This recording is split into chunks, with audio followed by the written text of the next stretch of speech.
जय राधा माधव कुंज बिहारी।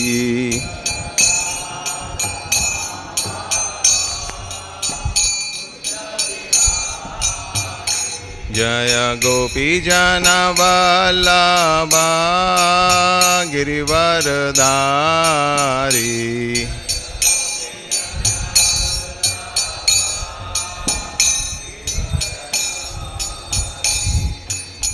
यशोदानंदन व्रज जनरंजन।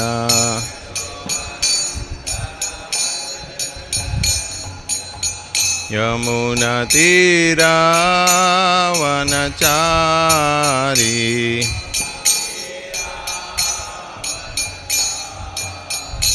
जय राधा माधव कुंज बिहारी।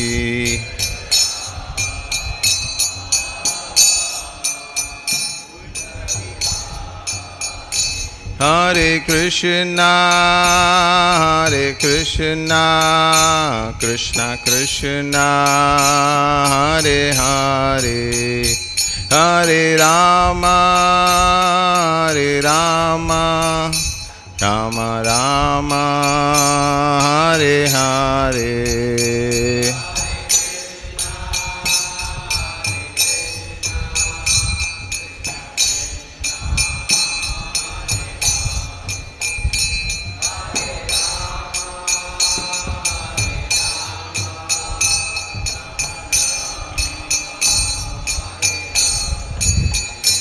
हरे कृष्णा कृष्णा कृष्णा हरे हरे, हरे राम राम राम हरे हरे।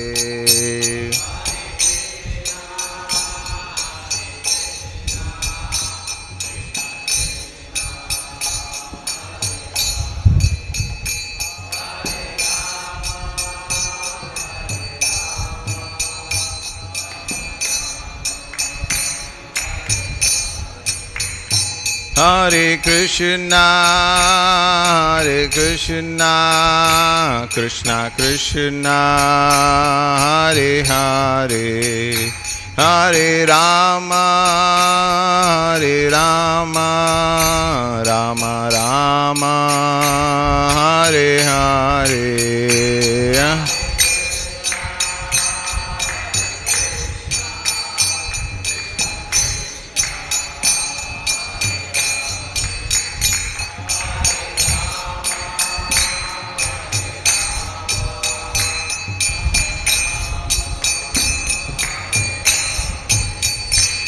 हरे कृष्णा कृष्णा कृष्णा हरे हरे, हरे राम राम राम हरे हरे।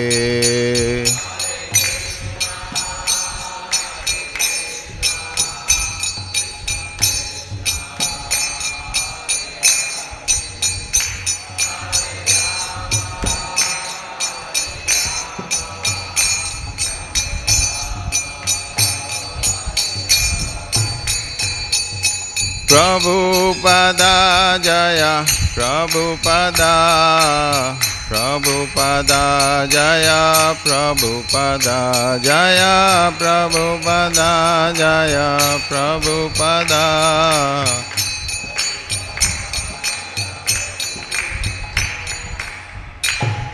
नमो शुभात परमहंस प्रवचकाचार्य स्तोत्र शत श्री श्रीमद एसी भक्तिवेदांत स्वामी श्रील प्रभुपाद की जय। नामाचार्य श्री हरिदास ठाकुर की जय। प्रेम से गौ श्री कृष्ण चैतन्य प्रभु नित्यानंद श्री अद्वैत गदाधर शिवासादि गौर भक्तवृंद की जय। श्री श्री राधा कृष्ण गोप गोपीनाथ श्याम कुंड राधा कुंड गिरि गोवर्धन धाम की जय। नवदीप मायापुर धाम की जय। गंगा माई यमुना माई की जय। समवेत भक्तवृंद की जय। निताय गौर प्रेमानंदे हरि हरि बोल। All glories to Supreme Devotees, Hare Krishna. All glories to Supreme Devotees, Hare Krishna. All glories to Supreme Devotees, Hare Krishna. All goes to Shri Guru and Gauranga. All goes to Srila Prabhupada ki Jai. Jai. Om Namo Bhagavate Vasudevaya.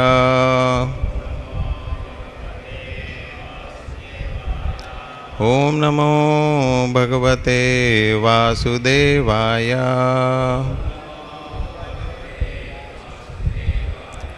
Om Namo Bhagavate Vasudevaya.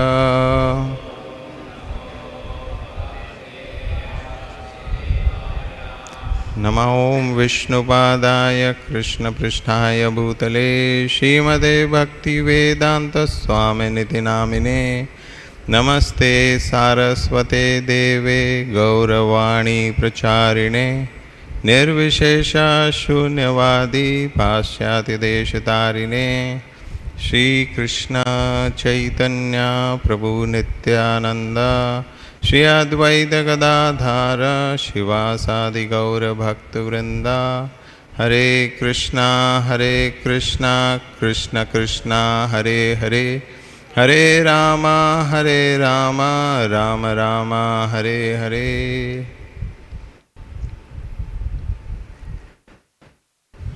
So we are all very fortunate to hear from Srimad Bhagavatam, Canto 1, Chapter 7, verse number 12.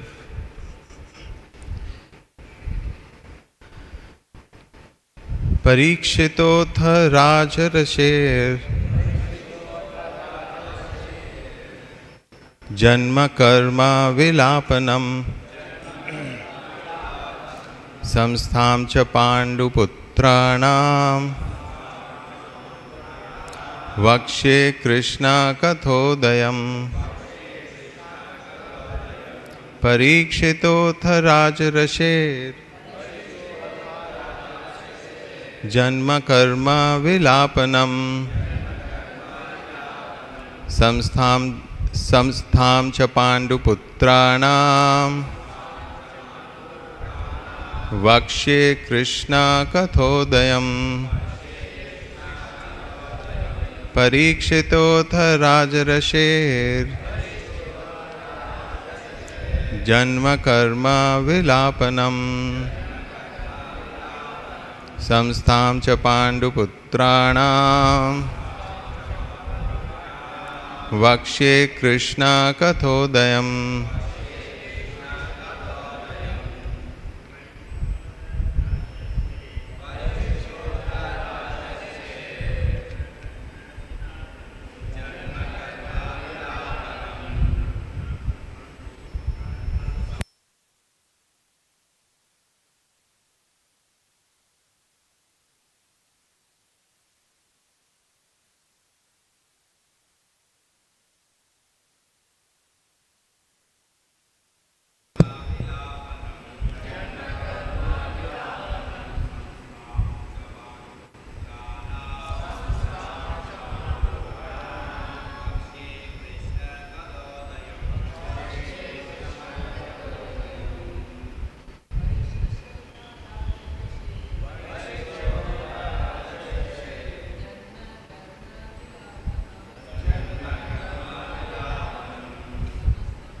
Parīkṣitaḥ of King Parīkṣit, atha thus rājarṣeḥ of the king who was the rishi among the kings, janma, birth, karma, activities, vilāpanam, deliverance, saṁsthāṁ, renunciation of the world, cha, and pāṇḍu-putrāṇāṁ of the sons of Pāṇḍu, vakṣye I shall speak, kṛṣṇa-kathā-udayam, that which gives rise to the transcendental narration of Kṛṣṇa, the Supreme Personality of Godhead. So word by word translation, word by word meaning, translation and purport by His Divine Grace A.C. Bhaktivedanta Swami Srila Prabhupada ki jai. Translation: Sūta Gosvāmī thus addressed the rishis headed by Śaunaka. Now I shall begin the transcendental narration of the Lord Śrī Kṛṣṇa and topics of the birth, activities and deliverance of King Parīkṣit, the sage amongst kings, as well as topics of the renunciation of the worldly order by the sons of Pāṇḍu. Purport: Lord Krishna is so kind to the fallen souls that He personally incarnates Himself amongst the different kinds of living entities and takes part with them in daily activities. Any historical fact, old or new, which has a connection with the activities of the Lord is to be understood as a transcendental narration of the Lord. Without Krishna, all the supplementary literatures like the Puranas and Mahabharata are simply stories or historical facts. But with Krishna, they become transcendental. And when we hear of them, we at once become transcendently related with the Lord. Srimad Bhagavatam is also a Puran, but the special significance of this Puran is that the activities of the Lord are central and not just supplementary historical facts. Srimad Bhagavatam is thus recommended by Lord Śrī Chaitanya Mahaprabhu as the spotless Puran. There is a class of less intelligent devotees of the Bhagavad Puran who desire to relish at once the activities of the Lord narrated in the 10th canto without first understanding the primary cantos. They are under the false impression that the other cantos are not concerned with Krishna, and thus more foolishly than intelligently they take to the reading of the 10th canto. These readers are specifically told herein that the other cantos of the Bhagavatam are as important as the 10th canto. No one should try to go into the matters of the 10th canto without having thoroughly understood the purport of the other 9 cantos. Krishna and his pure devotees, like the Pandavas, are on the same plane. Krishna is not without his devotees of all the rasas, and the pure devotees, like the Pandavas, are not without Krishna. The devotees and the Lord are interlinked and they cannot be separated. Therefore, talks about them are all Kṛṣṇa-katha or topics of the Lord. Om Ajnana-timirandasya Jnananjana-shalakya Chakshurunmilitam Yena Tasmai Shri Guruve Namaha. Mukam karoti vachalam pangum langayate girim yat kripatam aham vande Shri Gurun Dinataranam Paramanandam Madhavam Shri Chaitanya Ishwaram.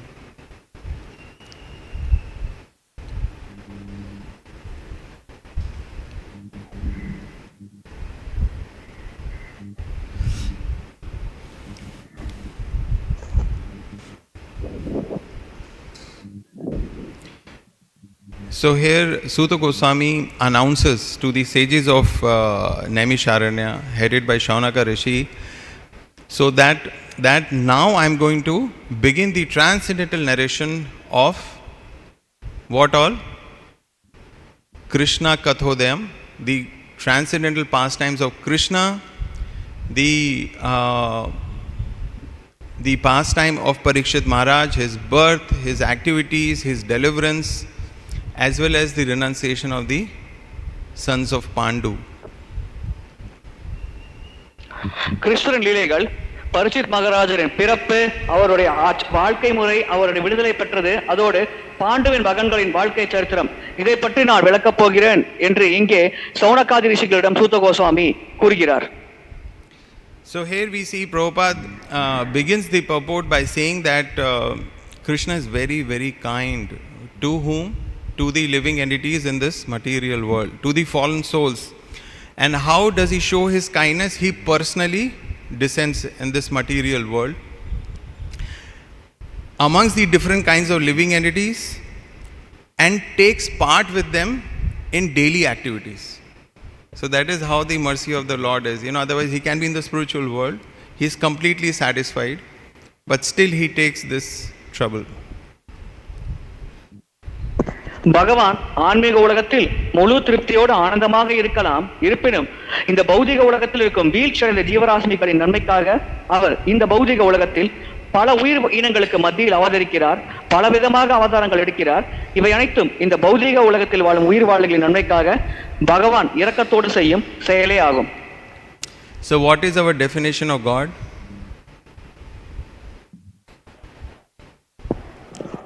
Our definition கடவுள் என்பதின் விளக்கம் என்ன?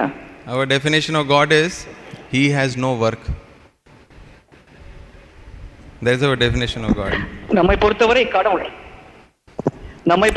கடவுளுக்கு வேலையே கிடையாது. இதுதான் கடவுளுக்கு உண்டான விளக்கம் என்று நாம் கூறுகிறோம். And yet he incarnates among the living entities and takes part in the daily activities. இருப்பினும் அவர் பல உயிர்வாளிகளுக்கு மத்தியில் அவதரிக்கிறார், அதோடு தினசரி செயல்பாடுகளில் பங்கு கொள்கிறார். So if we are interested in knowing, of course we hear the transcendental pastimes of the Lord when he was in Vrindavan, but if we want to know about how he lived his life as a householder, and we go to the 70th chapter of Krishna book, then there is a description of a full day of what Krishna does. விருந்தாவனத்தில் கிருஷ்ணர் பல லீலைகள் புரிந்தார் என்பதை பற்றி நமக்கு தெரியும். கிரகஸ்தராக கிருஷ்ணர் எப்படி செயல்பட்டார் என்பதை பற்றி கிருஷ்ணர் புத்தகம் 70வது அத்தியாயத்தில் விளக்கமாக நமக்கு குறிப்பிடப்பட்டுள்ளது. So of course Krishna married 16,108 wives, and as a dutiful husband he lived with each one of them. So they will Krishna will go to bed with each of his queens, and the queens will lovingly embrace him every night. And the moment the Brahma Muhurat would arrive, the cocks will crow, whatever is their crowing sound is considered, and then Krishna will get up immediately 3 hours before the sunrise. கிருஷ்ணருக்கு 16,108 ராணிகள் இருந்தார்கள். அனைவரோடும் இரவு நேரத்தில் அவர் உறங்க செல்வார், அவர்களோடு படுக்கையில் ஒன்றாக உறங்குவார். பிரம்ம முகூர்த்த நேரத்தில் அதிகாலையில் சேவல் கூவுவதற்கு முன்னாலேயே 1.5 மணி நேரம் முன்னாலே எழுந்து அவர் அந்த இடத்தை விட்டு விலகுவார். Of course Brahma Muhurat is the most auspicious time of the day. None of the queens liked Brahma Muhurat. பிரம்ம முகூர்த்தம் தான் ஒரு தினத்தில் இருக்கும் மிக மிக மங்களகரமான சமயமாகும். ஆனால் கிருஷ்ணரின் ராணிகள் ஆகிய இந்த 16,108 ராணிகளுக்கு இந்த பிரம்ம முகூர்த்த காலம் பிடிக்காது. So Rukmini Devi would look at Brahma Muhurat with great disgust, because that's the time of becoming separate. They will start feeling separation from the Lord. Rukmini தேவி பிரம்ம முகூர்த்தத்தை வெறுப்போடு பார்ப்பார். ஏனென்றால் அந்த சமயத்தில் தான் அவர் பகவானிடமிருந்து பிரிய நேரிடும். And of course Lord brought parijat flower from the heavenly planets. These trees were planted in each of the palaces, and the fragrance will come, and then when Krishna will get up, he'll smell that fragrance and that's the time when the bees will start humming and the birds will start chirping. பகவான் சொர்க்கலோகத்திலிருந்து பாரிஜாத மரத்தை எடுத்து வந்தார். அந்த மரத்தை 16,108 அரண்மனையிலும் நட்டார். அந்த சமயத்தில் அந்த மரத்தில் அதிகாலையில் கிருஷ்ணர் எழும் பொழுது அந்த சமயத்தில் தான் அந்த பறவைகள் கூச்சலிடும், அந்த தேனீகள் ரீங்காரமிடும். So what does he do next? He'll rinse his mouth, wash his hands and legs and sit down for meditation. உடனடியாக எழுந்த பிறகு அவர் கை கால்களை கழுவி விட்டு வாயை சுத்தப்படுத்தி விட்டு அமர்ந்து தியானத்தில் அமர்வார். So what does he meditate on? What option does he have? See, in the transcendentalist will either meditate on Brahman, the Brahma Jyoti of the Lord, or they meditate on the Paramatma. Some will meditate on Bhagavan, but Krishna is all the three. So he meditates on himself. பகவான் கிருஷ்ணர் எதை தியானம் செய்வார், எதை நோக்கி மனதை கவனத்தை செலுத்துவார், எதை நோக்கி தியானம் செய்வார்? உன்னதமான ஆன்மீகவாதிகள் அரூபரமனை நோக்கி தியானம் செய்வார்கள், அல்லது பரமாத்மாவை நோக்கி தியானம் செய்வார்கள், அல்லது பகவானை நோக்கி தியானம் செய்வார்கள்.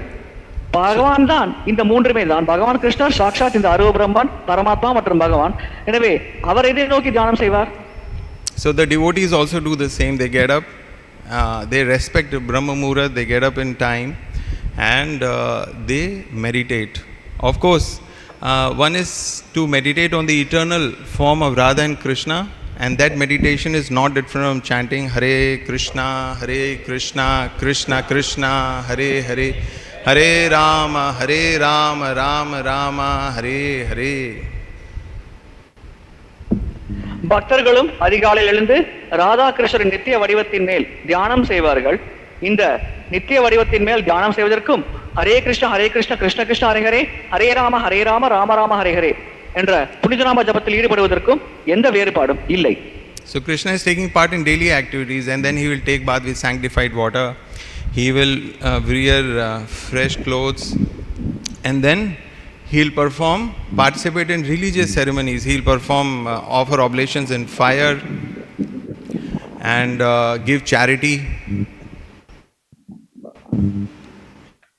கிருஷ்ணர் தினசரி செயல்கள் செய்வார். அதிகாலையில் எழுந்து ஸ்நானம் செய்வார், தூய ஆடைகளை உடுத்துவார், அதன் பிறகு நெருப்பில் யஜ்யங்கள் செய்வார், அதன் பிறகு தானமாக பொருட்கள் வழங்குவார். இது போன்ற அவர் தினசரி செயல்கள் செய்வார்.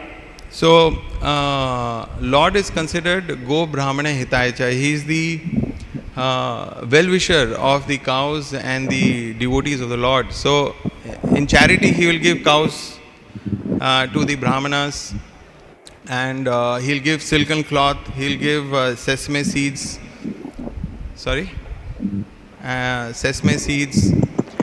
and deer skin to the Brahmanas. நல்ல உடுத்த ஆடை, எள்ளு விதைகள், மான் தோல் போன்ற பல விஷயங்களை பகவான் பிராமணர்களுக்கு தானமாக வழங்குவார். இதன் காரணமாக பகவான் கோபிராமண ஹிதாயச்ச, பிராமணர்களுக்கும் பசுக்களுக்கும் உற்ற நண்பன் என்று அறியப்படுகிறார். So Krishna would also offer tarpan in the morning. So tarpan means to please, so he'll offer tarpan. கிருஷ்ணர் காலையில் தர்ப்பணத்தை வழங்குவார். தர்ப்பணம் என்றால் ஒரு திருப்திப்படுத்துவதற்காக வழங்கும் பொருளாகும். Of course, the sun, whatever reason, he offers respects to the sun. So like that, the devotees are also expected to offer their respect to the demigods, the devatas, because they are all very powerful, empowered personalities by the Supreme Lord. So proper respect has to be offered to them. சூரிய உதயத்திற்கு பிறகு பகவான் சூரிய தேவருக்கு தன்னுடைய நமஸ்காரங்களை செலுத்துவார். இவ்விதமாக பக்தர்களும் இந்த தேவர்களுக்கு உண்டான மரியாதையை செலுத்த வேண்டும், அவர்களை நமஸ்கரிக்க வேண்டும். இந்த தேவர்கள் பகவானின் பிரதிநிதியாக அவரிடம் கட்டளையை நிறைவேற்றிக் கொண்டிருக்கிறார்கள். இதன் காரணமாக பக்தர்கள் தேவர்களுக்கு உண்டான மரியாதையை கண்டிப்பாக செலுத்த வேண்டும். He offers respect to all the elders in the family. குடும்பத்தில் இருக்கும் மூத்தவர்களுக்கு உண்டான மரியாதையும் கிருஷ்ணர் வழங்குவார். And by the time the morning comes to an end, he gets dressed up in yellow garments. He puts his kaustuba jewel and flower garland, sandalwood pulp, all that he will get ready. Kaustubhamani, மஞ்சள் பீதாம்பர ஆடை, சந்தன பழுப்பு போன்றவற்றை அலங்காரமாக அதிகாலை எழுந்தவுடன் கிருஷ்ணர் அலங்கார பொருட்களாக தன்னைத்தானே அலங்கரித்துக் கொள்வார். And his charioteer Daruka would arrive and to indicate that chariot is ready. So Lord will appear from each of his 16,108 palaces and he will merge into one person and then goes to his sabha. அவருடைய தேரோட்டி தாருகா வருவார். வந்து தேர் தயாராக இருக்கிறது என்று கிருஷ்ணருக்கு கூறுவார். எனவே 16,108 அரண்மனையில் இருந்து கிருஷ்ணர் ஒரே சமயத்தில் வெளிப்பட்டு ஒன்றாக ஒரே ரூபமாக ஐக்கியமாகி ஒரே கிருஷ்ணராக தன்னுடைய அரசபைக்கு செல்வார். So there are several devotees in Dwarka who don't eat their breakfast unless they have had the darshan of the Lord. So they will all assemble and they will have darshan of the Lord, and after that only they will start their day. பகவானின் தரிசனத்தை பெறாமல் துவாரகையில் பல பக்தர்கள் இருப்பார்கள். அவர்கள் பகவானின் தரிசனத்தை பெறாமல் காலையில் உணவு உண்ண மாட்டார்கள். அவர்கள் நேரடியாக வந்து அதிகாலையில் பகவானின் தரிசனத்தை பெற்று அதற்கு பிறகுதான் காலை உணவை உட்கொள்வார்கள். So of course, unless the Lord descends and performs these pastimes and as one amongst us, so we cannot really relate to him as a person. இந்த உலகத்தில் கீழிறங்கி அவதரித்து நம்மில் ஒருவராக லீலைகள் பல புரியாவிட்டால் பகவானோடு ஒரு நெருக்கமான தொடர்பை நம்மால் ஏற்படுத்திக் கொள்ள முடியாது. So it is very easy to accept that Lord is some supremely powerful entity and with all the supremely powerful powers and capability, which is not possible for us. But to understand and accept him as a person, that becomes very challenging, because the moment we read any description of him as a person, we begin to compare him with ourselves.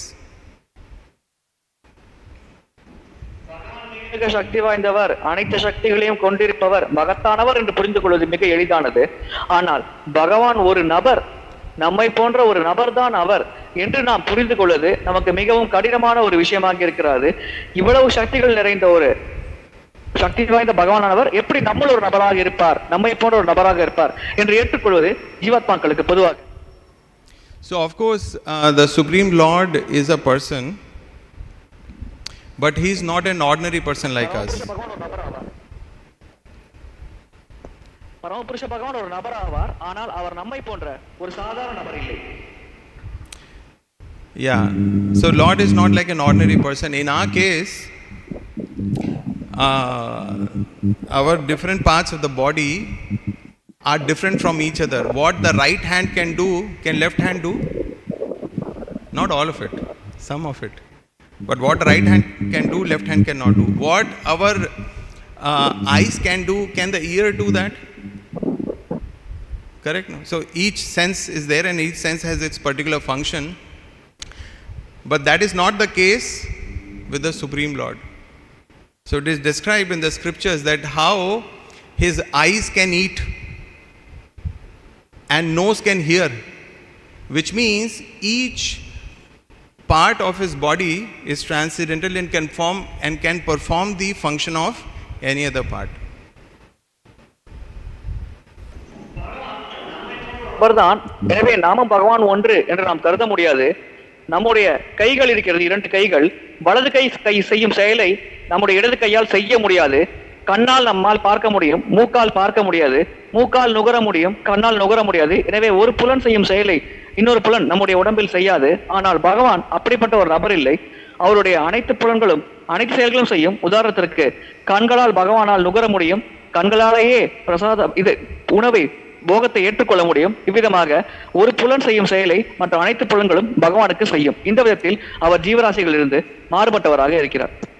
So first we understand his greatness and Actually, the word greatness is not great enough to describe the greatness of the Lord. முதலில் நாம் அவருடைய மகத்துவத்தை புரிந்து கொள்ள வேண்டும். உண்மையில் பகவான் எத்தனை மகத்தானவர் என்பதை விளக்குவதற்கு மகத்துவம் என்ற வார்த்தை மிக மிக ஒரு குறைவான நிலையில் இருக்கும் வார்த்தையாகத்தான் கருதப்படுகிறது. So here Sūta Gosvāmī is beginning his description of the Lord and his devotees, and Srila Prabhupada writes that any historical fact, old or new, which has the connection with the activities of the Lord is considered to be transcendental. Otherwise, it is just Sūta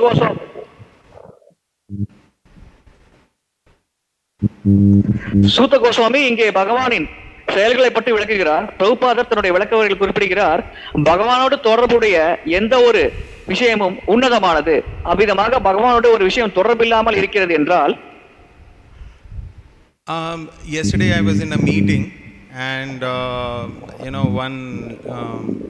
one person was explaining about the activities, and in between she said mythology.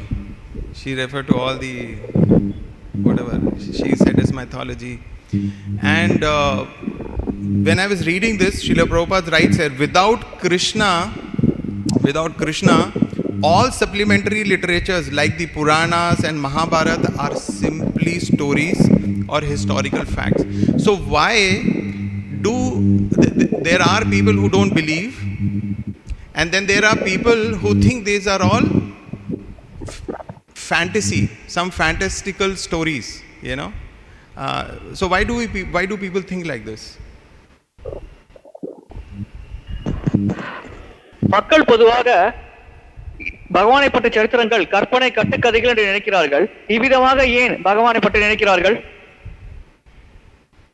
This is because they do not understand the Lord. They do not understand the potency of the Lord. They do not have faith in the Lord. So because they do not have that, for them all these Puranas and Mahabharata and everything becomes some stories, and if they have little faith, they will accept them as histories. Otherwise it is just some fantasy, some myth. அவர்களுக்கு பொதுவாக நம்பிக்கை இருப்பதில்லை. இதில் புராணங்களில் இருக்கும் சாட்சிகள் ஆதாரங்களை அவர்கள் சரியாக புரிந்து கொள்ளவில்லை. அவர்கள் அதை புரிந்து கொள்ளாவிட்டால் இது போன்ற விஷயத்தை படிக்கும் பொழுது அவர்கள் இதை கற்பனை கட்டுக்கதைகள் என்று தான் கருதுவார்கள். இது உண்மை என்று கருத மாட்டார்கள். But when we accept Kṛṣṇa, then all these scriptures, then they become transcendental. Then only they have any substance or meaning them. Otherwise people, we would see that so many people have written books about Mahabharata, about Kṛṣṇa, about Lord Shiva. So many authors are there writing so many books, but those books have no value unless one properly understands Kṛṣṇa and understands everything in the scripture with respect to the Supreme Lord. சாஸ்திரத்தில் பலவிதமான விளக்கங்கள் தரப்பட்டுள்ளது. ஆனால் சாஸ்திரத்தில் தரப்பட்ட அனைத்து விளக்கமும் பகவான் கிருஷ்ணரோடு தொடர்புடையது என்ற வகையில் ஒருவர் புரிந்து கொள்ள வேண்டும். அப்பொழுதுதான் அவர் அதை சரியாக புரிந்து கொள்கிறார் என்ற அர்த்தம். அவ்விதமாக அல்லாமல் பகவானை மையமாக வைக்காமல் மற்ற விஷயங்களை ஒருவர் புரிந்து கொள்ள முயற்சித்தால் அதனால் அவர் எந்த பயனையும் அடைய மாட்டார். So Chennai is powered by multiple powerhouses. So there is a powerhouse, which means there is the power is generated, say through coal. There is steam is produced, it runs the turbine, power is generated, and it reaches us through the wire. So if we touch the wire, we can experience that electricity. Chennai மாநகரத்திற்கு மின்சாரம் பல இடங்களில் இருந்து வருகிறது. தொலைதூரத்தில் மின்சாரம் உற்பத்தி ஆகிறது. அது மின்சார கம்பிகள் மூலமாக பாய்ச்சப்பட்டு அந்த மின்சாரமானது நம்முடைய இல்லத்தை வந்தடைகிறது. அந்த மின்சார கம்பிகளை தொட்டால் அதில் மின்சாரம் பாய்வதை நம்மால் உணர முடியும். Whether we know how the electricity is generated, where it is generated, or we do not know, if we touch the wire, we experience it. மின்சாரம் எங்கு உற்பத்தி ஆகிறது, எப்படி உற்பத்தி ஆகிறது என்பதை பற்றி நமக்கு தெரிந்தாலும் சரி தெரியாவிட்டாலும் சரி, மின்சாரம் பாயும் அந்த மின் கம்பிகளை நாம் தொட்டோம் என்றால் கண்டிப்பாக அதனால் அந்த மின்சாரம் தாக்கப்பட்டு அதன் அனுபவத்தை நாம் பெறுவோம். அது நமக்கு தெரிந்தாலும் சரி தெரியாவிட்டாலும் சரி. Similarly, if we have some little faith in the scriptures, in the Supreme Lord, and we read, even if we are not able to understand much, it brings about that purification. So I know of a devotee,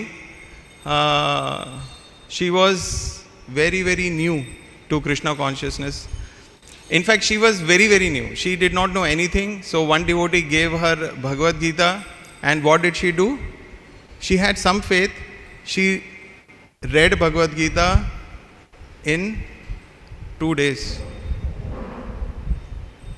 Reading, she finished Bhagavad Gita. And it was her experience that although she did not really do anything, but that just 2 days of reading Bhagavad Gita brought about change in her life. So many bad habits went away, and from there, she started a spiritual journey. அதேபோல் நமக்கு சிறிதளவு நம்பிக்கை இருந்தால் கூட போதும், பக்தி நம்மிடம் சிறப்பாக செயல்படும். எனக்கு தெரிந்த ஒரு பெண்மணி இருந்தார். அவருக்கு பகவத்கீதை பரிசாக வழங்கப்பட்டது. 2 நாட்களில் அவர் பகவத்கீதை முழுமையாக படித்து முடித்து விட்டார். அவருக்கு அதில் பெரிதாக நம்பிக்கை இல்லை ஆரம்பத்தில், ஆனால் எப்படியோ அதை முழுதாக படித்து முடித்து விட்டார். அதன் பிறகு படிப்படியாக அவர் பக்தியில் ஈடுபட்டு படிப்படியாக பக்தியில் அதிகமாக ஆர்வம் காட்டி முன்னேறினார். எனவே இதுதான் பகவத்கீதையின் சக்தியாகும். But among all the Puranas, there are how many Puranas are there? 18 Puranas are there. So all the Puranas, of course, there is some or the other description of the Lord, but Bhagavad Purana, Srimad Bhagavatam is very, very special. Why? Because Krishna is the central object of Srimad Bhagavatam, and therefore it is the most special. அனைத்து புராணங்களிலும் பகவானை பற்றி விளக்கங்கள் தரப்பட்டுள்ளது. ஆனால் பாகவதம் இதில் மிக மிக விசேஷமான இடத்தை பிடிக்கிறது. ஏனென்றால் ஸ்ரீமத் பாகவதத்தில் மையமாக விளக்கப்படும் கருத்தே பகவான் கிருஷ்ணர் தான். So Srimad Bhagavatam is considered to be non-different from the Supreme Lord. After his manifested pastimes,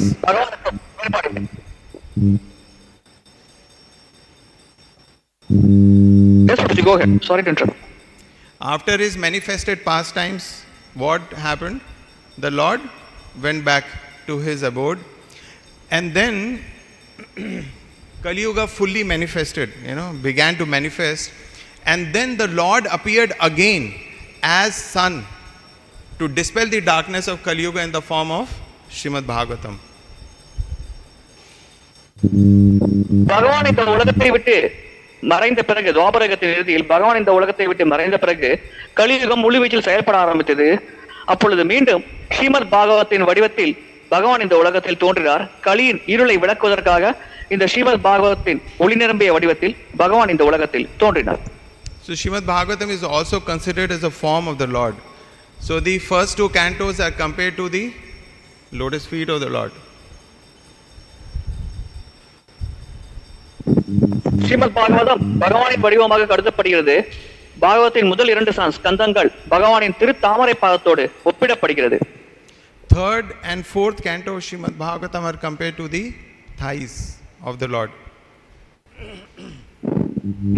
3 மற்றும் 4வது ஸ்கந்தங்கள் பகவானின் தொடைகளோடு ஒப்பிடப்படுகிறது.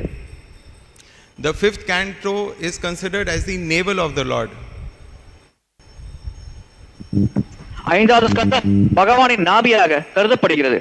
The 6th and the 7th canto are considered to be the 6th canto is considered to be the chest of the Lord. 6வது ஸ்கந்தம் பகவானின் மார்பாக கருதப்படுகிறது. 7th and 8th canto are considered to be the arms of the Lord. 7 மற்றும் 8வது ஸ்கந்தங்கள் பகவானின் திருக்கரங்களாக கருதப்படுகிறது. 9th canto, the throat of the Lord. 9வது ஸ்கந்தம் பகவானின் தொண்டையாகும். So next time we look at at Lord Kṛṣṇa, we are reminded of Srimad Bhagavatam. அடுத்த முறை நாம் பகவான் கிருஷ்ணரை பார்க்கும் பொழுது கண்டிப்பாக ஸ்ரீமத் பாகவதம் நம் நினைவிற்கு வரும். 10th canto, the lotus face of the Lord. 10வது ஸ்கந்தம் பகவானின் திருத்தாமரை முகமாகும். The 11th canto, the forehead of the Lord. 11வது ஸ்கந்தம் பகவானின் நெற்றியாகும். And 12th canto, the head of the Lord. 12வது ஸ்கந்தம் பகவானின் தலைப்பகுதியாகும். So as is the usual etiquette, when we begin to have darshan of the Lord, we begin from his lotus feet, and then we gradually go up to his lotus feet. So similarly, we must begin from the first canto and gradually go up to the 10th canto of Srimad Bhagavatam. வழக்கமாக நாம் பகவானின் தரிசனத்தை பெறும் பொழுது அவர் திருவடிகளில் தொடங்கி படிப்படியாக நம்முடைய பார்வையை மேலே செலுத்தி அவர் திருமுகத்தை இறுதியாக பார்ப்போம். அதே போலத்தான் ஸ்ரீமத் பாகவத்தை நாம் படிக்க முயற்சிக்கும் பொழுது முதல் ஸ்கந்தத்தில் தொடங்கி படிப்படியாக ஸ்கந்தத்தில் முன்னேறி இறுதியாக 10வது ஸ்கந்தம் 12வது ஸ்கந்தம் வரை செல்ல வேண்டும். So there are different topics that are discussed in Srimad Bhagavatam. பாகவதத்தில் பல தலைப்புகள் விளக்கப்பட்டுள்ளது. Like Sarga, Visarga, the creation by the Lord, the secondary creation by Brahma. சர்கா visarga, பகவான் படைத்த படைப்பு, பிரம்மதேவர் படைத்த இரண்டாம் பட்ச படைப்பு போன்றவற்றை பற்றி விளக்கப்பட்டுள்ளது. The protection given by the Lord, Poshan.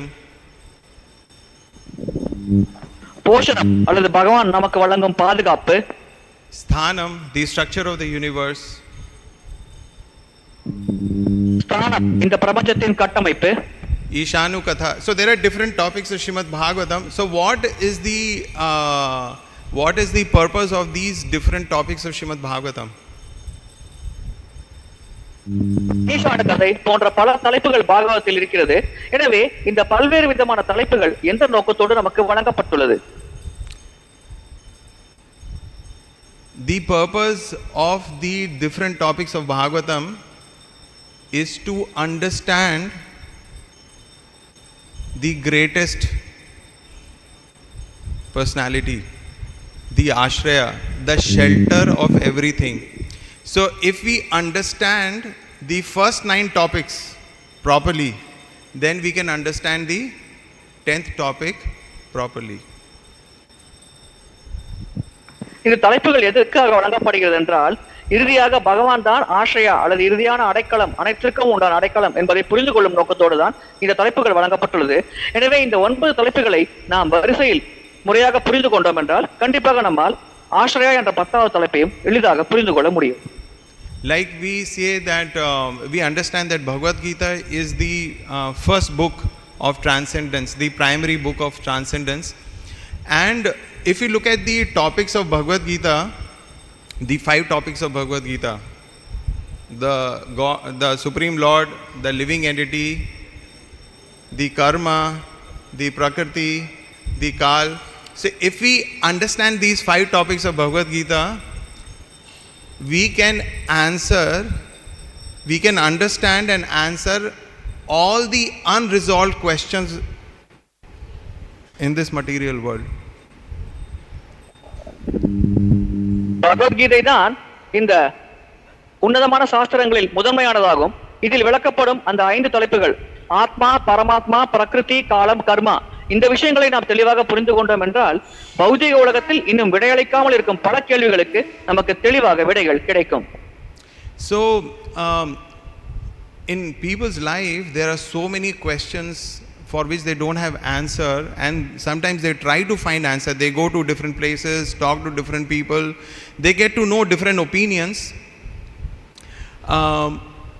but many times we see that people are not satisfied with those responses or for those answers. And when they come in touch with ISKCON, and not just coming in touch with ISKCON but trying to understand, hear and accept and understand the Krishna conscious philosophy, then all their doubts becomes resolved and they become peaceful. மக்களுடைய வாழ்க்கையில் பொதுவாக பல கேள்விகள் இருக்கும். அந்த கேள்விகளுக்கான விடைகளை தேடி அவர்கள் பல இடங்களுக்கு செல்வார்கள். ஆனால் விடைகள் கிடைக்காது. இறுதியாக அவர் அவர்கள் இஸ்கானுக்கு வரும் பொழுது அந்த மனதில் இருக்கும் பல கேள்விகளுக்கான விடைகள் கிடைக்கும். அவர்கள் இந்த இஸ்கானின் தத்துவத்தை புரிந்து கொள்வார்கள். இந்த நிலையை அவர்கள் அடையும் பொழுது அவர்கள் மன அமைதி அடைவார்கள். If you look at the major religions across the world, there are many questions which remain unanswered, or they are not answered satisfactorily. உலகத்தில் பலவிதமான மதங்கள் இருக்கிறது. அந்த அனைத்து மதங்களிலும் பல கேள்விகளுக்கு இன்னும் விடையளிக்கப்படாமலே இருக்கிறது. அதே சமயத்தில் ஏதோ ஒரு இடத்தில் விடையளிக்கப்பட்டிருந்தாலும் அந்த விடைகள் திருப்திகரமானதாக இருப்பதில்லை. Like a very simple point, why bad things happen to good people is unresolved in most of the major religions of this world. உதாரணத்திற்கு நல்லவர்களுக்கு ஏன் தீய விஷயங்கள் நடக்கிறது? இந்த கேள்விக்கான விடையை இதுவரை பெரும்பாலான மதங்களில் எந்த மதத்திலும் இந்த கேள்விக்கான விடையை இன்னும் அவர்கள் தெளிவாக வழங்கவில்லை. So we understand that the primary knowledge that is given to us through the medium of scriptures is sambandha. What is my relationship? Who's God? Who am I? What is my relationship? So, and relationship of everything within this material world and the spiritual world.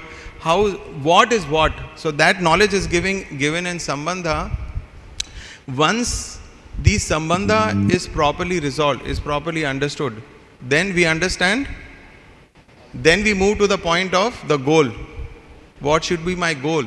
And to achieve that goal, what should be the process? So the abhidheya. So sambandha, then we understand the prayojan, and then we ask ourselves, okay, yes, it's the right thing to do. So what is the process or abhidheya? So that we learn when we study Bhagavad Gita, when we study Srimad Bhagavatam, and Prabhupada is laying so much emphasis that not Bhagavatam doesn't mean the 10th canto. Bhagavatam means starts from the first. நமக்கும் மற்ற விஷயங்களுக்கும் உண்டான தொடர்பு என்ன என்பதை பற்றி புரிந்து கொள்வதுதான் சம்பந்தமாகும். அந்த சம்பந்தத்தை நாம் புரிந்து கொண்டோம் என்றால் அடுத்ததாக நம்முடைய இலக்கு என்ன, பிரயோஜனம், நம்முடைய இலக்கு என்ன என்பதை நாம் தெளிவாக புரிந்து கொள்ள முடியும். எனவே நம்முடைய சம்பந்தம் மற்றும் பிரயோஜனத்தை நாம் புரிந்து கொண்டோம் என்றால் அதன் பிறகு அபிதேயமாகிய வழிமுறையை நாம் பின்பற்றி நம்முடைய இலக்காகிய பிரயோஜனத்தை நம்மால் அடைய முடியும். இதைத்தான் பிரபுபாதர் நமக்கு படிப்படியாக விளக்குகிறார். Sometimes when devotees start reading, not just people, devotees start reading Bhagavad Gita, they become frustrated. Second chapter is very big, then third chapter becomes very difficult, and then fourth chapter and fifth chapter, and why all this is there in the first place? It has nothing really to do with me. But we understand when we carefully study, we see that the first 6 chapters make us ready to accept, understand the knowledge given in the 7 to 12 chapters. பக்தர்கள் பகவத்கீதையை படிக்க தொடங்குவார்கள். முதல் அத்தியாயம், 2வது அத்தியாயம், 3வது அத்தியாயம், அவர்கள் 5வது அத்தியாயம் அடையும் பொழுது அவர்கள் விரக்தி அடைவார்கள், வெறுப்படைவார்கள். இதை பற்றி எல்லாம் ஏன் இந்த பகவத்கீதையில் கொடுக்கப்பட்டிருக்கிறது, இதற்கும் எனக்கும் என்ன சம்பந்தம் என்று யோசிப்பார்கள். ஆனால் அவர்கள் 7வது அத்தியாயத்திலிருந்து பக்தி யோகத்தை பற்றி பகவத்கீதையில் விளக்கப்படுகிறது. அந்த அத்தியாயங்களை அவர்கள் படிக்க தொடங்கும் பொழுது முதலாவதாக ஏன் இந்த விஷயங்கள் முதலில் விளக்கப்பட்டது என்பதை பற்றி அவர்கள் தெளிவாக புரிந்து கொள்வார்கள். For going to the Lord, we need pull and we also need push. So the first chapters give us the push because we understand Gyan Yoga nahi hoga.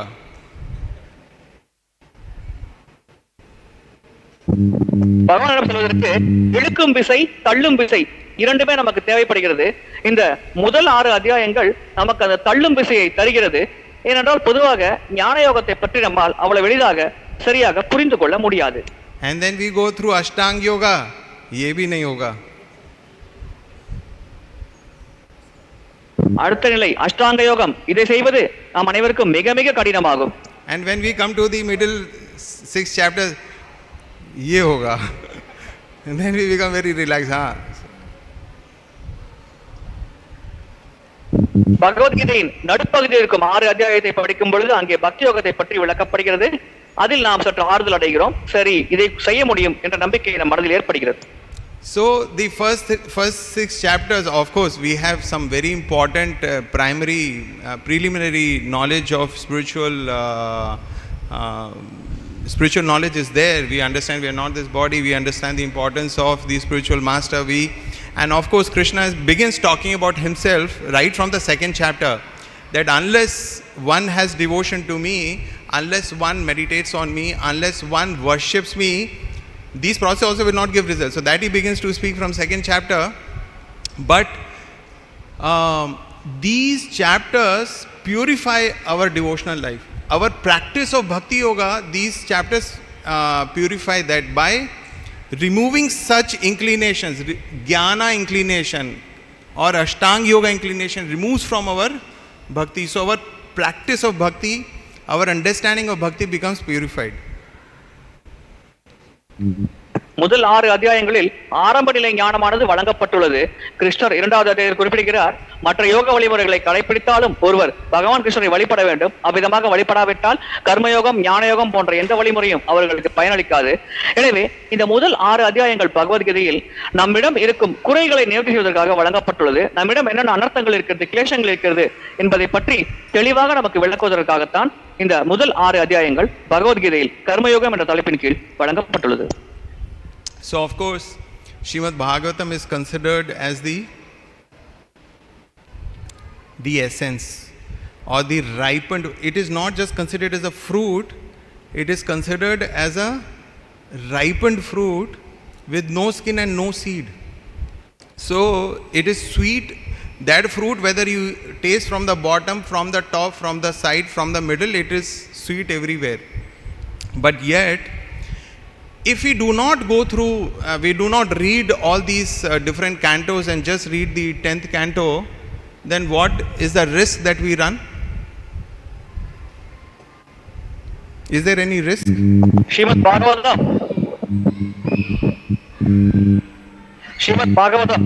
வேதத்தின் பழுத்த பழமாக கருதப்படுகிறது. அது விதை மற்றும் தோல் இல்லாத பழமாகும். அது மிகவும் சுவையான பழமாகும். எனவே அந்த பாகவத்தை சாரத்தை நாம் புரிந்து கொண்டால் அதில் நாம் மூழ்கி போய்விடுவோம். ஆனால் இந்த முதல் 9 ஸ்கந்தங்களை படிக்காமல் நேரடியாக ஒரு 10வது ஸ்கந்தத்தை படிக்க ஆரம்பித்தால் அவர் ஏதேனும் அபாயத்தை சந்திக்க நேரிடுமா? So then we cannot understand and accept the transcendental, supreme transcendental position of Krishna, and then we may become like Sahajiyas and take Krishna and his pastimes very, very cheaply or in a very materialistic way. அவ்விதமாக நேரடியாக நாம் 10வது ஸ்கந்தத்தை படித்தோம் என்றால் நம்மால் பகவானின் மகத்துவத்தை புரிந்து கொள்ள முடியாது. பகவானின் உண்மையான நிலை என்ன, நம்முடைய நிலை என்ன என்பதை பற்றி நம்மால் புரிந்து கொள்ள முடியாது. எனவே நேரடியாக அந்த 10வது ஸ்கந்த தலைப்புகளை படிக்கும் பொழுது நாம் சகஜ பக்தர்கள் போல பகவானை நினைக்க ஆரம்பித்து விடுவோம். பகவானும் மனிதர்கள் போலத்தான் மலிவாக பல உறவுகளை கொண்டிருக்கிறார் என்று நாம் தவறாக சகஜ பக்தர்களை போல புரிந்து கொள்ள நேரிடும். இதன் காரணமாகத்தான் 10வது ஸ்கந்தத்தை நேரடியாக அணுகக்கூடாது என்று குறிப்பிடப்பட்டுள்ளது. Prabhupada is calling them less intelligent. There is a class of less intelligent devotees of the Bhagavad Puran. So, I mean, when we especially during the Kartik month, we celebrate the transcendental pastime of Krishna being bound by Mother Yashoda. What really makes that pastime so relishable? அவர்களை குறைந்த புத்தி கூர்மை உடையவர்கள் என்று குறிப்பிடுகிறார். பொதுவாக கார்த்திக் மாதத்தில் நாம் இந்த தாமோதர லீலை, அதாவது பகவானை உரலோடு அன்னை யசோதை கட்டுவார், அந்த விழாவை கொண்டாடுவோம்.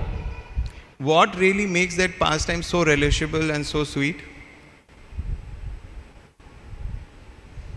அந்த லீலையானது இனிமையான லீலையாக இருக்கும்.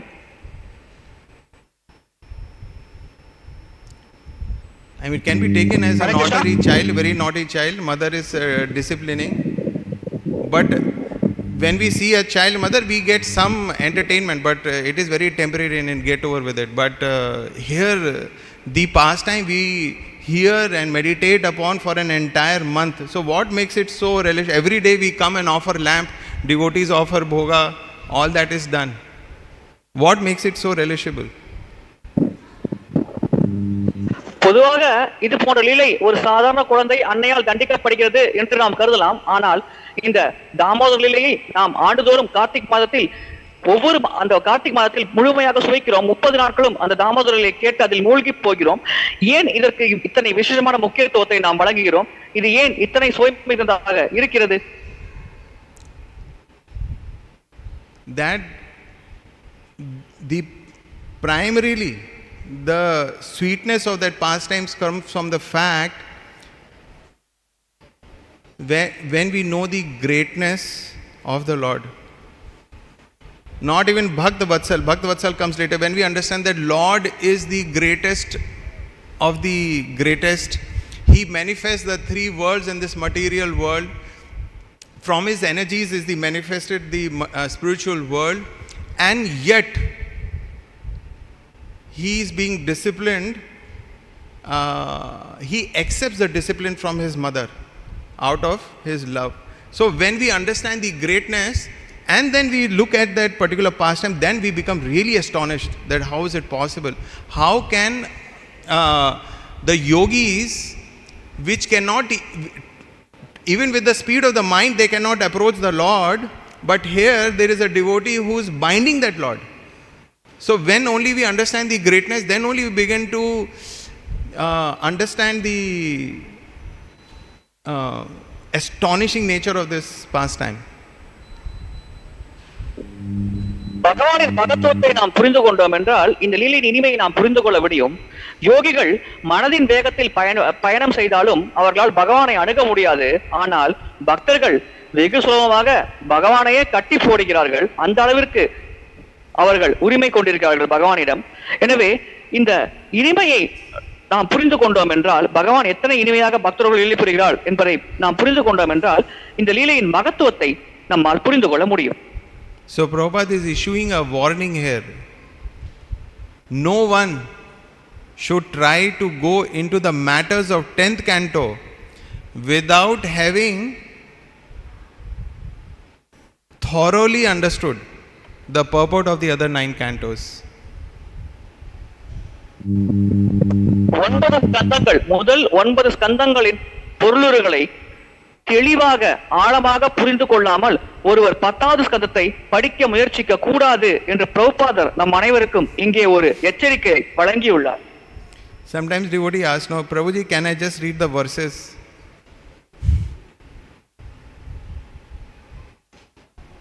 சில சமயம் பக்தர்கள் கேட்பார்கள், நான் இந்த பதங்களை மட்டும் அப்படியே படித்துக் கொண்டே செல்லலாமா என்று.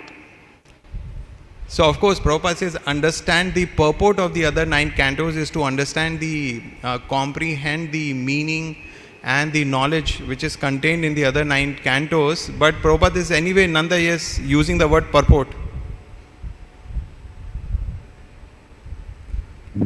இங்கே பொருளுரைகளை படித்து புரிந்து கொள்ள வேண்டும் என்று பிரபுபாதர் குறிப்பிடுவது முதல் 9 ஸ்கந்தங்களில் சாரத்தை அது எந்த நோக்கத்தோடு வழங்கப்படுகிறது என்பதை நாம் புரிந்து கொள்ள வேண்டும்.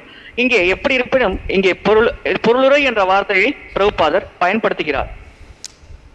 So Krishna and his devotees are inseparable, and therefore if we look at this verse, what is discussed? Parīkṣit, and about that he is the Rājarṣer of course, but Parīkṣit's birth, his activities, his deliverance, and then the renunciation of the Pandus, of the Pandavas. So all that is also Kṛṣṇa-kathā. Although he says vakṣye kṛṣṇa-kathodayam, but the pastimes or the activities of the Lord and the activities and of the devotees are they are all transcendental.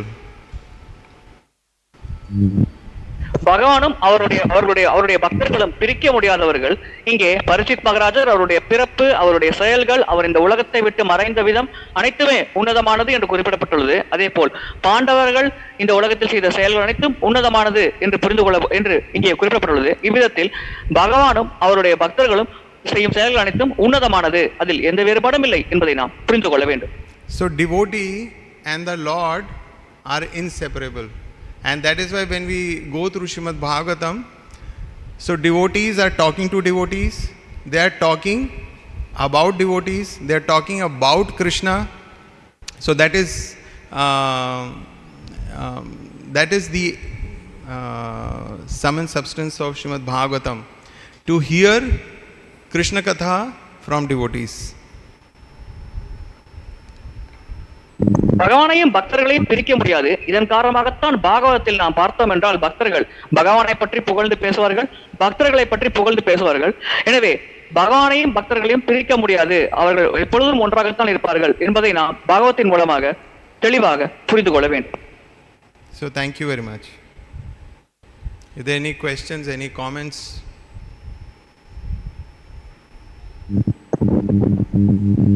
Hare Krishna. If there are no temple questions, there is one online question. If you allow, I can ask. Yes. Prabhuji, the question is from His Grace Radha Keshav Das. Though Srimad Bhagavatam is considered as Lord Kṛṣṇa in literary form, why Kali's influence is very heavy than when he was performing his Leela in this world?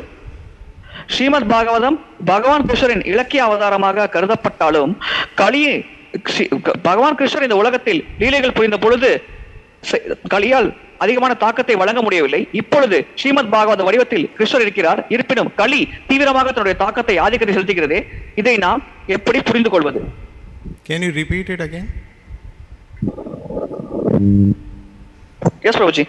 Though Srimad Bhagavatam is considered as Lord Krishna's literary incarnation or literary form, still why Kali is giving very high influence in the people of this material world, because in Srimad Bhagavatam form Krishna is performing his Leela eternally, but still Kali's influence is very high. How can we understand this?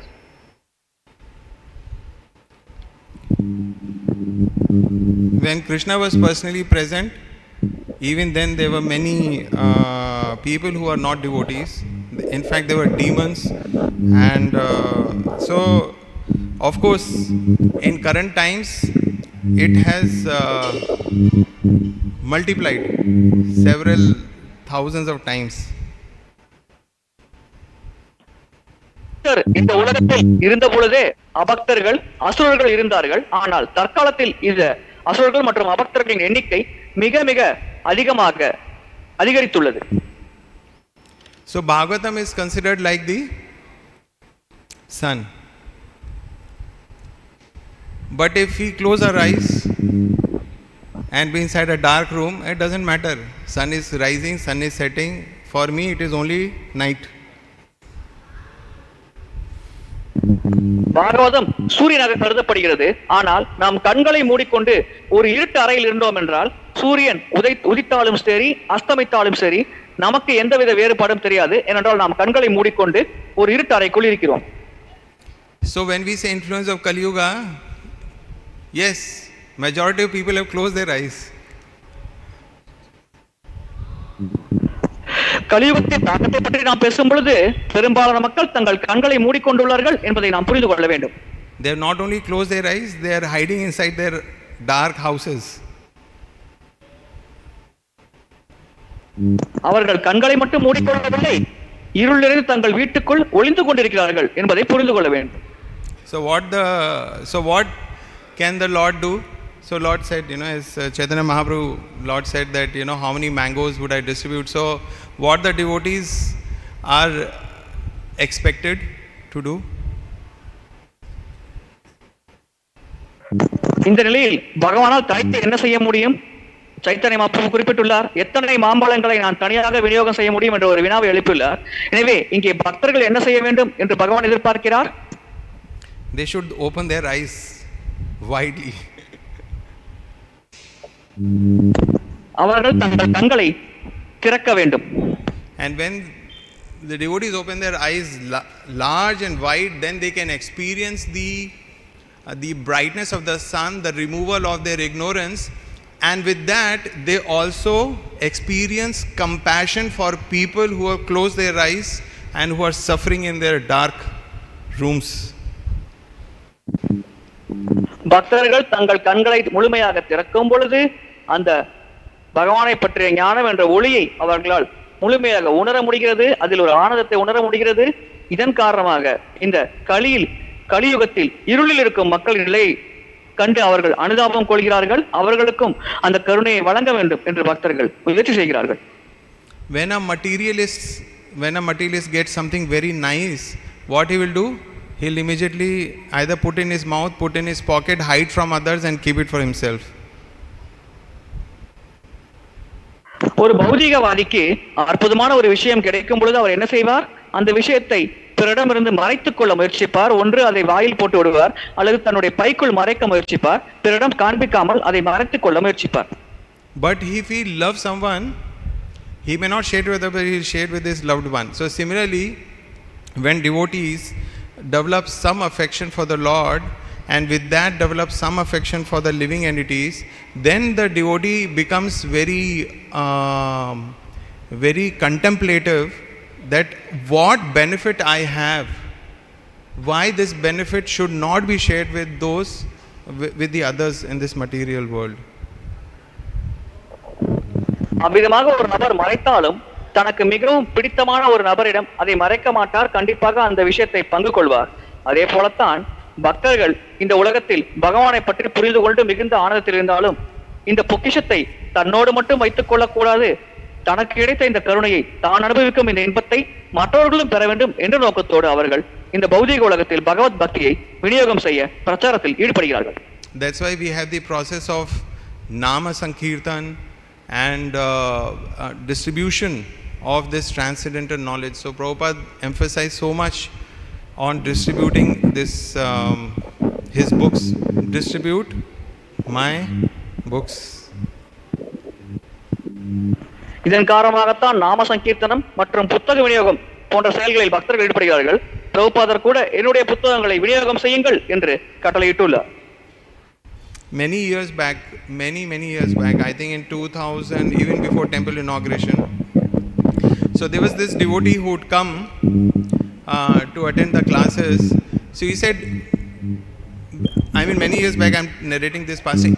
Many years before that, he said he was traveling in US and somebody gave him a book, a Prabhupada book, which he picked up. He did two things. He did not throw it away, but he neither read. He kept the book in his suitcase and it traveled with him. Wherever he went, he traveled with him. பல ஆண்டுகளுக்கு முன்னால் இந்த சம்பவம் நடந்தது. ஒரு நபர் பிரபுபாதர் புத்தகத்தை எடுத்தார். அவர் அந்த புத்தகத்தை தூக்கி போடவும் இல்லை, படிக்கவும் இல்லை. அதை தன்னுடைய பைக்குள் வைத்துக் கொண்டார். அவர் எங்கெல்லாம் பயணம் செய்தாரோ அங்கெல்லாம் அந்த புத்தகமும் அவரோட பயணம் செய்தது. One fine day, he read the book. ஒரு நாள் அவர் அந்த புத்தகத்தை படித்தார். And then he started coming to the temple, started entering the program. Now he's initiated, married to a initiated devotee, had children, practicing Krishna consciousness. ஆலயத்திற்கு அவர் தொடங்கினார். கிருஷ்ணரை பற்றிய நிகழ்ச்சிகளில் கலந்து கொள்ள தொடங்கினார். அவர் இப்பொழுது தீட்சை வாங்கிவிட்டார். இன்னும் தீட்சை வாங்கிய ஒரு பெண்மணி திருமணம் செய்து கொண்டு கிருஷ்ண பக்தியில் குடும்பத்தோடு ஈடுபட்டு கொண்டிருக்கிறார். So we have to keep our eyes open, not close it, and we have to help others open their eyes. எனவே நாம் கண்களை மூடாமல் திறந்து வைத்துக் கொண்டிருக்க வேண்டும். அதே போல் மற்றவர்களும் கண்களை திறப்பதற்கு நம்மாலான உதவியை நாம் செய்ய வேண்டும். ஹரே கிருஷ்ணா. ग्रंथराज श्रीमद् भागवतम की जय, श्रील प्रभुपाद की जय, निताय गौर प्रेमानंदे.